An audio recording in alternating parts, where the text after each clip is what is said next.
You could leave from Riyadh and make your ihram from the miqat of Medina, no harm. But it is that you should not go inside of the miqat with the intention for umrah and then come back out without making it and then come back in again. So in this case where he had done this, he was told by some of the leading scholars that to correct this mistake on his part, he had to sacrifice an animal. In Mecca, the sacrifice, should be done in Mecca. Either that the person may send the money down to somebody in Mecca to do it for them, or they go back to Mecca. Next time they go back to Mecca, they make the sacrifice. The miqat being the boundaries set around Mecca, whereby a person who crosses them has to be in a state of ihram with the intention and the dress of the pilgrim. Similar question. Every time I go to Jeddah, I go to Umrah. But I go to Jeddah typically to work, and I make the Umrah when my work ethic is over. Now, what would be the correct way to do that? I bring my ihram with me, but I don't make the Umrah until I complete my work.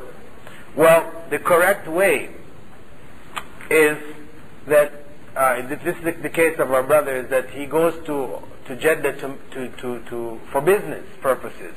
His business sends him to Jeddah, and he has the intention of making Umrah, but he goes and does his business first, and then afterwards he carries his ihram with him, and then afterwards he makes his ihram and goes to make Umrah. Actually, this Umrah is not acceptable. It's incorrect.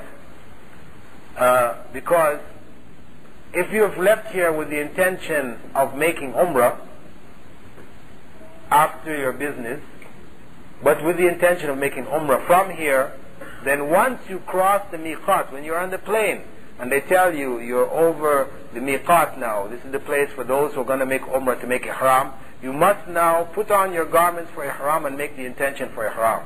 After having done that, if you land in Jeddah, you complete your business and then go make your Umrah, it's okay, as long as you are in that state of ihram.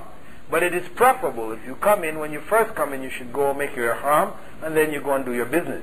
The only time what you have done there becomes allowable is if you have gone to Jeddah for business with no intention for Umrah. But you finish your business early and you realize, I have some time, let me do Umrah. In that case, you make your ihram from Jeddah and go and make your Umrah. And that is perfectly acceptable. But according to the principle that our brother has pointed out here, your Umrah would definitely be invalid. Because you have made ihram inside of the miqat, which is not allowable.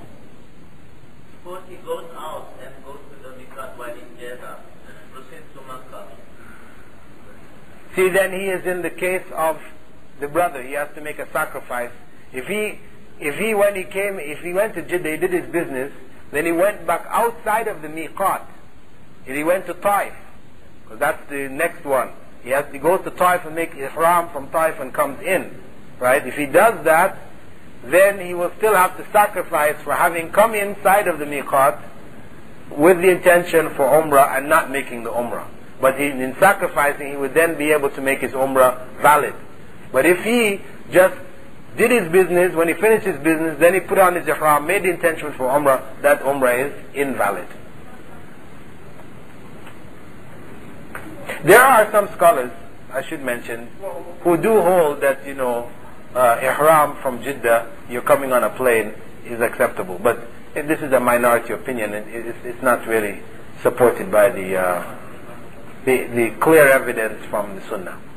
Now, at the same time, suppose I'm going there for business, and I put on my ihram, and before I do the business, I make Umrah, and then I go and take care of the business. Is that acceptable? Yes, this is the best way. Best way is to come in with your ihram, make your Umrah, and then do your business. The second best way would be to come in with your intention for Umrah, put on your ihram, do your business, wearing your ihram, and then go do your Umrah.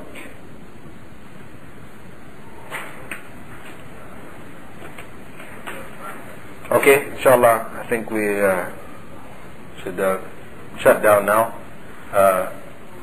We ask Allah to accept our gathering here as one in which we have sought His pleasure in understanding the khutbah and in learning some of the lessons that may be gained from Ramadan, and that we would be among those who, when hearing advice, act on that advice to benefit from it, so it doesn't become a source of punishment for us on the last day.